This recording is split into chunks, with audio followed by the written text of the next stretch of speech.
You're gonna go snitch? It's not controlled by the court. He's going to snitch. Now, what's your guidance for telling me that I can't be in here? And I'm speaking as mayor to the security guard. No, I'm not doing that today. You can't Okay, then what are you doing? fuck with you, man. I got that. So what are you doing here? Are you gonna come in here and give me this, man? If you're going to stand there and force something that I believe that should not be forced within this municipality. As far as us with Torrance County, and as, like you know, coming in and out of the building, hallway, it's public. You could have your firearm with you. This is the mayor who just walked through. Yeah, he's not supposed to do that. He's not supposed to do that? No, he's got a firearm. He's got a firearm. Yeah, look at his hip. So the mayor just walked right through your security without going through security properly? Yes, you did. The manager said yes specifically. You're gonna go snitch? It's not controlled by the court. He's going to snitch. Who was the National Guardsman that was? He just ran back there to snitch on you for not going through his security checkpoint properly. As far as us with Torrance County, and as, like you know, coming in and out of the building, hallway, it's public. You could have your firearm with you. On October 31st, 2023, Mayor Nathan Dial of Estancia, New Mexico had to scold and verbally spank a foolish security boy for believing that he had authority that he just didn't have. Now, what's your guidance for telling me that I can't be in here? And I'm speaking as mayor to the security guard. But first, thanks to the sponsor of today's video, Private Internet Access. You guys all know it's your responsibility to stand up for and protect your own rights, and that includes your right to privacy.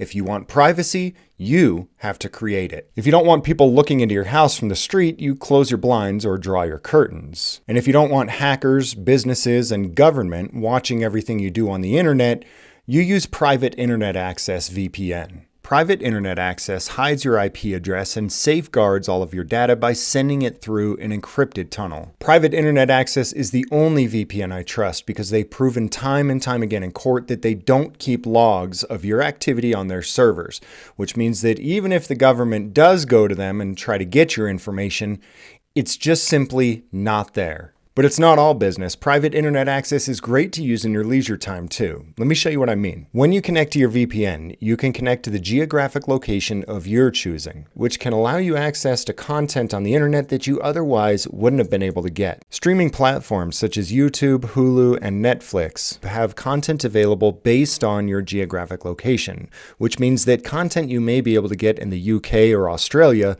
you may not be able to get in the US, and vice versa. Private internet access allows you to log into the server location of your choosing to access the content that you want. With just one plan, you can connect an unlimited number of devices, and when you use my link in the pinned comment and the description below, you get 83% off and pay only $2.03 per month, plus 4 months free. Torrance County has a multi-purpose building in Estancia, New Mexico that houses the District Attorney's Office, the Seventh Judicial District Court, and the Torrance County Sheriff's Office all in one building. On October 31st, myself and a friend were trying to enter the Sheriff's Office to utilize Sheriff David Frazie's self-proclaimed open door policy. When we arrived at the door, we realized not only was it not open, but the entirety of the general public had been locked out of the Sheriff's Department during regular business hours. So we were forced to enter at the south end of the building at the District Attorney's Office and cut through the hallway to the Sheriff's Office. In the 10 plus years that this building has been here, there has never been security at all.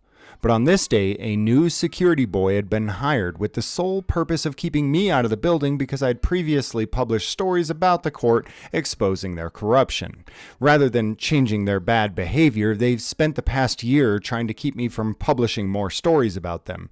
Their efforts have only resulted in dozens more publications, including this one. The security boy refused to allow us access to the sheriff's office. It seems somehow believing that the court has full control of the hallway to the sheriff's office. After about 20 minutes of us live streaming being harassed and denied access to our elected officials by the security boy, the mayor of the town, Nathan Dial, arrived to see why the court was pretending that they have control over the whole building. When he walked in, he was armed, and he just walked right past the security checkpoint that was being used to restrict the public's access to their sheriff. This is a multi-purpose building, and the court only has the authority to control the areas designated for their use. They don't have the authority to control patrol the common areas. And according to the New Mexico legislation, firearms are not prohibited from sheriff's departments. So according to the legislation, not only can the mayor carry a firearm in the common areas of this building, but anybody else can too. At the same time that the mayor arrived, the undersheriff arrived to escort myself and my friend back to the sheriff's office.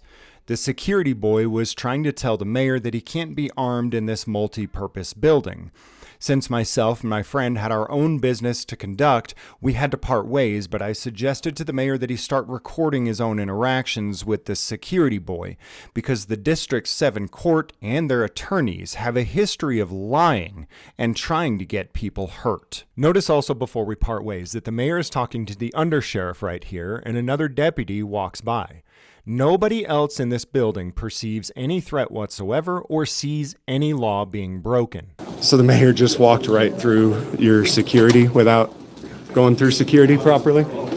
Yes, you did. The manager said yes. You're gonna go snitch? It's not controlled by the. He's going to snitch.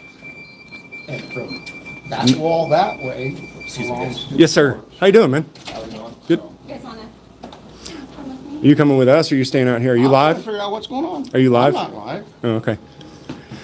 I'm just going, who is the National Guardsman that was? He just ran back there to snitch on you for not going through his security checkpoint properly. This is a judicial complex. Should be in a courthouse, but it's not. The second they put the sheriff's office, the DA's office, probation and parole in this building, the judicial system does not pay utilities here. They don't do maintenance here. So don't tell me how the state controls this building. Now, what's your guidance for telling me that I can't be in here? And I'm speaking as mayor to the security guard. No, I'm not doing that today. You can Okay, then what are you doing? fuck with you, man. I got that. So what are you doing here? Are you gonna come in here and give me this, man? If you're going to stand there and force something that I believe that should not be forced within this municipality, There's not supposed to be anybody with guns in here, man. the sheriff's department's got guns. That's different. Okay. The DA's office got gun. That's different too because Your officers of the court. okay. No. Now, so you're saying me as the chief executive officer for the municipality don't have the authority to be in this building as the sheriff does? Because under the state statute, I have the same authority as the sheriff. So call your hire and let's figure this out. And who's paying you right now? Yeah, who's paying you? Are you on orders, state contract?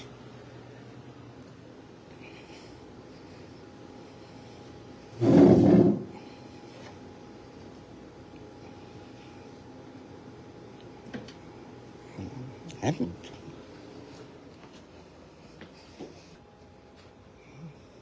Can I get you to stand on that side, please? nope. And seriously, who's paying you? Because at the end of the day, that comes, are you under a state contract? Are you on orders? The county? Because I'm assuming you're acting under the color of law, being paid to enforce stuff they're telling you, right? Or are you just sitting here because you have nothing better to do? At this point, Court Clerk Susan Rosignoll has put the court into emergency lockdown, which is only supposed to be done when there's a credible threat to the safety of those in the courthouse. However, there was a court hearing going on at the time, Is court in session right now? and the court hearing wasn't stopped, nor were the people in the courtroom put into emergency lockdown. Only Susan Rosignoll and her security boy put themselves into lockdown, while nobody else in the entire building was even notified that there could be a possible threat. And the Seventh Judicial District Court staff have done this to multiple people over the last few years. When they're not getting their own way, they completely disregard their law and try to pretend that the person who's not giving them their way is some type of terrorist. The problem is that they've been conducting themselves with this lawless, childish behavior for so many years that none of the local law enforcement takes them seriously at all. If there were truly a credible threat from a man with a deadly weapon, they surely would have immediately called 911 and a SWAT team would have arrived to deal with it.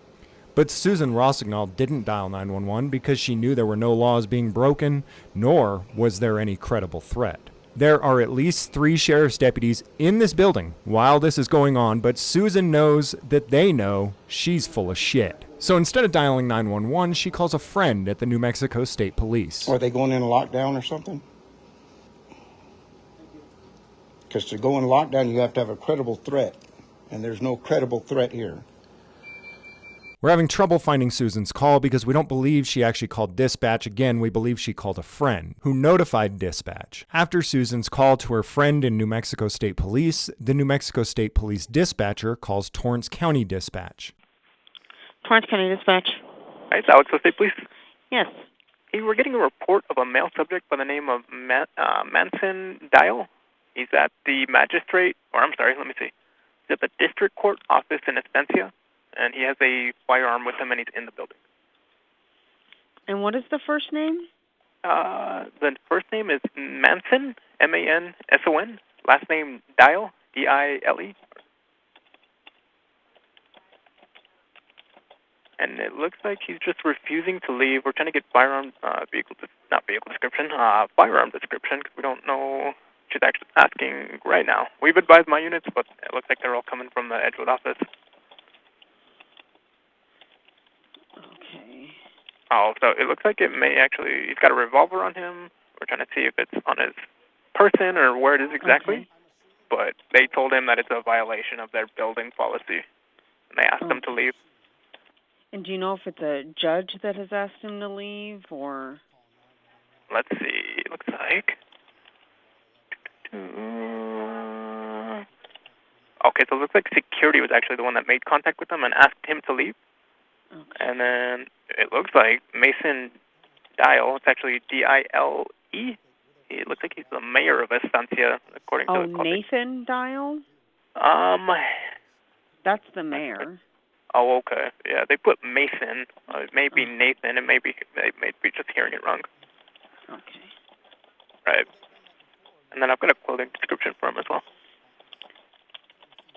Okay, what's that? Okay. What's the description? Description looks like he's in the hallway. I'm not sure which hallway exactly, but he is in the hallway wearing jeans, a hat, gray or blue in color shirt. Okay, Says, well, go ahead.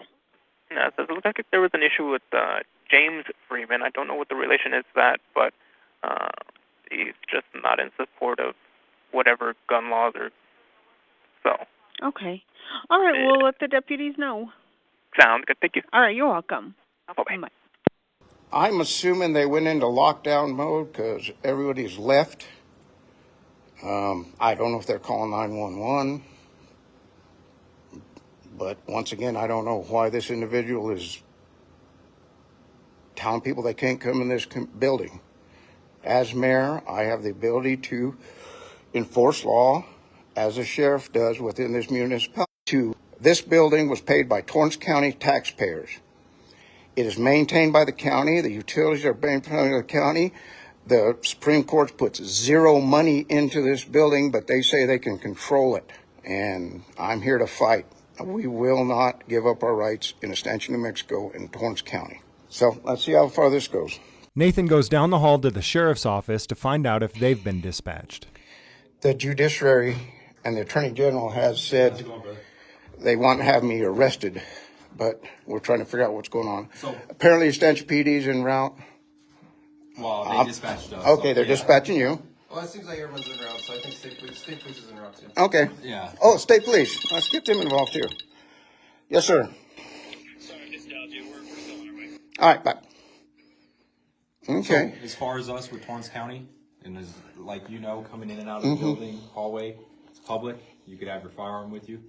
All they're gonna say is if you go into the court hearing, like you know, you turn it in. Oh, believe me, I do not break the law. Yeah, and I'm not saying you are. But my issue is who's paying this idiot to tell people they can't come in this building that are citizens that pay taxes on this building? Well, I'm just trying to figure out for the citizens. So for the citizens, what is going on? You could walk in the easement, the hallway. You could come to the sheriff's office, in and out with your firearm. That's your legal right to do so. If you go into a court hearing, you just have to turn your gun in, put it in your vehicle, what is his guidance, because he's telling me stuff that I know is not the law. So somebody needs to inform their employee, this is the law, not the feelings of what the judiciary wants. Well, I understand that. However, he is a state employee. He's not a county employee. So we can talk to him and, produce it, give him education. However, his mandate's going to come from the state. And I don't know who's giving him orders or what direction he's getting or who's getting that direction. The state hired him. He didn't go to an academy. He didn't do anything of that nature. I know for a fact that the application or for that process was not for a certified position. So like I said, I don't know how they select. And court ain't even in session. Well, court's in session right now. Oh, okay. All right. I apologize. I didn't know that. Yeah, as a matter of fact, I'm going back over there now for an in-person hearing. But court is in session right now. But as far as that individual at the metal detector, like I said, he's regulated and hired by the state. The sheriff's office have nothing. And why wouldn't he let them two individuals pass through? They weren't armed. They were here to conduct business with the sheriff's department, but they're being held up by the judiciary. You see the conundrum here? I can't answer that because, right, let's be honest, I'm not his boss. Yeah. I'm a deputy sheriff, just like these two gentlemen here, and we're here to take care of the public. The state hired him for that position. His title is a bailiff, and we're not really sure ourselves what the total encompass of what his duties are and who his direction comes from. That would be a question for the state, that as far as how that... In all reality, we've done this a couple of times, and at the end of the day, it's always the judiciary is wrong. But then they wait a few months, and then they pull it again. And I'm like, stop it. Leave the citizens of this municipality alone. Waiting on police to respond to the 911 call, which I'm literally 50 feet from the sheriff's department, and I grew up with most of these people, and I don't understand how they forget what America stands for. And who knows what happens when the state police shows up, because they've been told to arrest me when they see me breaking the law. And I ain't breaking the law. Doesn't mean I'm not going to get arrested. All right. All right. Thank you. Appreciate it. You're welcome. Thanks for seeing us. Of course. When my friend and I finished our meeting with the undersheriff, we found that there was breaking news going on out in the hallway, so we stayed to cover it. Should we let her in? Should I open it? They locked the doors. I'll open here. I'll open it. Thanks, Nathan. The Chief Judge of the Seventh Judicial District Court has written a judicial order saying that I have to have a police escort while covering matters of public interest at the courthouse due to the fact that I've previously exposed their misconduct, misdeeds, and allowed them to embarrass themselves on camera. All of the local governing bodies are sick and tired of the lawless corruption of the Seventh Judicial District Court, and therefore both the undersheriff, multiple deputies, and even the local police department agreed to escort me while I covered these matters of public interest and yet another scandal from the 7th Judicial District Court. Hey, I hate to do this, but there's breaking news about to happen out there right now, and as a journalist, I need to be there. But the court order says I have to have a police escort. Are you going to come with me? I will. I appreciate it, and I hate to waste your time with this stupid nonsense. I really do. That's all right. But I know you guys have real things to deal with, but All right. they won't let me be here without. Building down. Who has? The judiciary, when they go in lockdown, they lock all the doors because they feel that I'm a threat or they're a threat, so nobody can conduct business. Would you like to go around this way? No, I'm actually here to be inside just to document what in happens the as a front? journalist. Yeah, Oh, I that's all I want to do. But they've said that I have to have an escort to do that. Since we're on lockdown, is this guy allowed in, or? You want to come in this way or that way? Thanks. I was hoping for state police. State police isn't around as far as I know. They're coming. Yeah, they're coming. And what's the call? Unwanted armed person? Armed person. Okay. So as long as you're not going in the courtrooms. I got that. But they were not letting anybody pass the metal detector. And that's the problem And so what directive did they give you? So they said we could not come in if we were recording and Okay. then we're armed. Okay, and that was what they told you guys? Yep, even in this area here, the The public area, so how did they get to the Guys, sheriff's it's- office? Good idea, yep. I planned that out. We got This state is police. locked in the front. Oh, on that end? I can walk you guys this way. Well, I just wanted to stay here, so I needed a police escort on to the stay sheriff's here. department side. Okay. I would rather stay on the court side if that's where you're gonna be. Is there a side? This is public. From here to the DA's office. All the There's sheriff's no deputies are access to leaving. Public bathrooms, They're like, oh, hell no. and you don't have two Oh, fire routes. sheriff is leaving. They're like, They're out of here. forget it. District 7 court is gonna escalate and escalate and escalate. They want us killed for challenging their non-existent authority. And don't get me wrong, they have authority in many places, but they're going way beyond the scope of their authority. And they want us killed for challenging them on it. There's nobody there, so we rang the doorbell and knocked on the window, and no one's there. So they quit. But where's this, if there's a security guy, where's the security guy? He went to the back, they said. Yeah, there's nobody back there. Ring the doorbell, knocked on the window. I will be right. It doesn't end with, Well, and again, just the basic stuff. So they're gonna spend time and money and effort to install a security system. Where's the security guy? You know, I mean, that's a me thing. Well, this is the first time is that Oh, a new? today's the first day that I Is saw that it, a 'cause new I machine? The camera, because those were cameras before, right?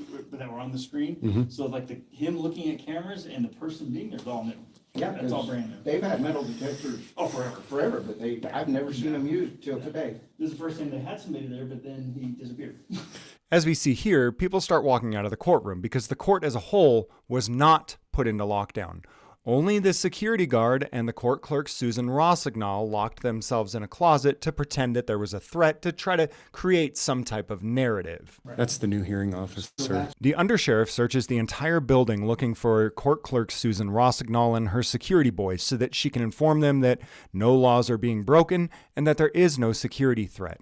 But Susan Rosignoll and her unarmed security boy aren't hiding from a potential threat. They're hiding from law enforcement because they know they're going to tell Susan that there is no threat and that they need to come out of lockdown. And that's not what they want to hear because that doesn't push their false narrative. So they're hiding until the state police get here, hoping they'll get a different answer out of them. Well, the state police apparently. Did you get a hold of anybody in the office? No, Are they hiding in the court? they're in the back somewhere. But they left the civilians over here. In the courtroom? Yeah, the unarmed civilians. So they're still running court, but the people who keep trying to escalate things and create drama, including Susan Rosenthal, have ran to the back and locked themselves in a closet to try to pretend that there's some type of threat.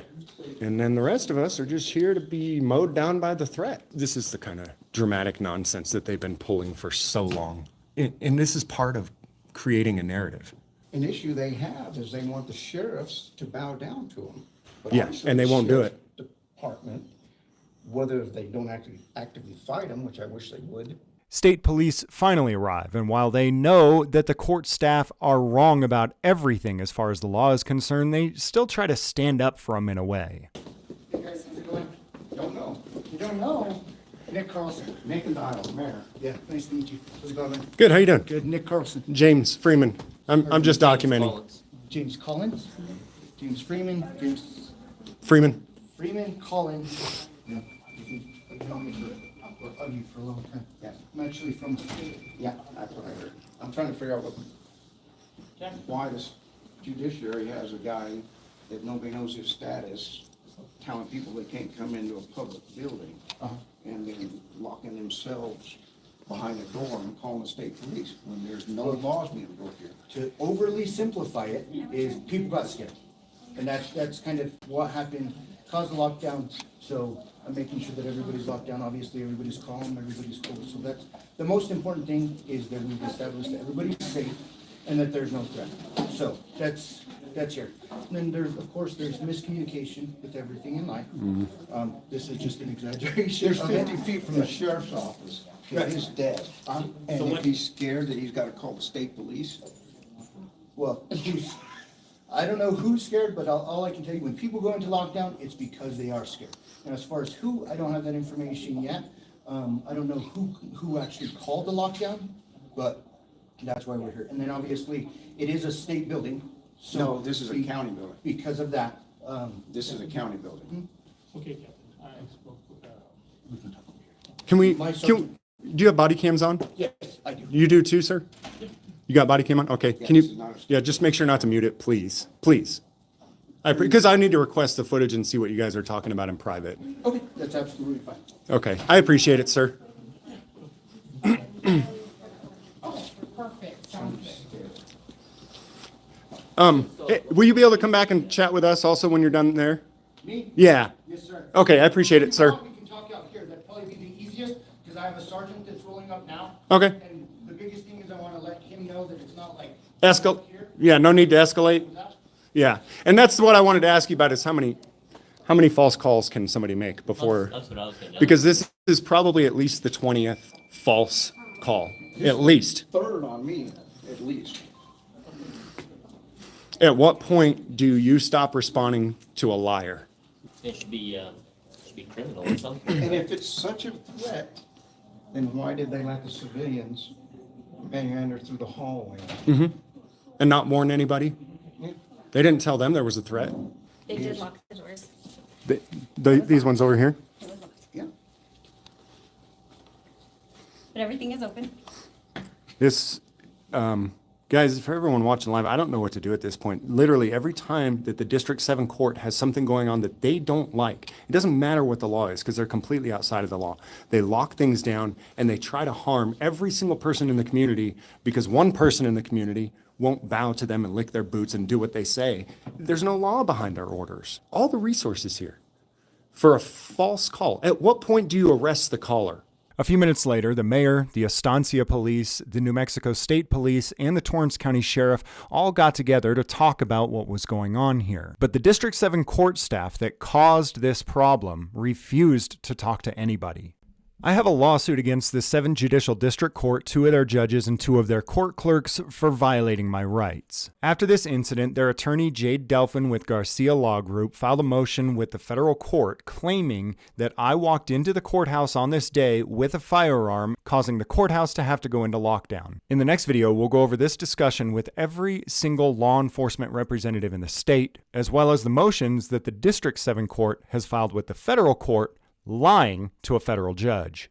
In case you've missed it, every single law enforcement agency in the entire state has told the court that they are wrong on multiple occasions, but they will not stop. A special shout out goes to the Estancia, New Mexico Police Department and the Torrance County Sheriff's Department for choosing to do what's right rather than follow the orders of a bully judge. I'd like to point out and emphasize that I have done a lot of videos exposing crooked Torrance County Sheriff David Frazee.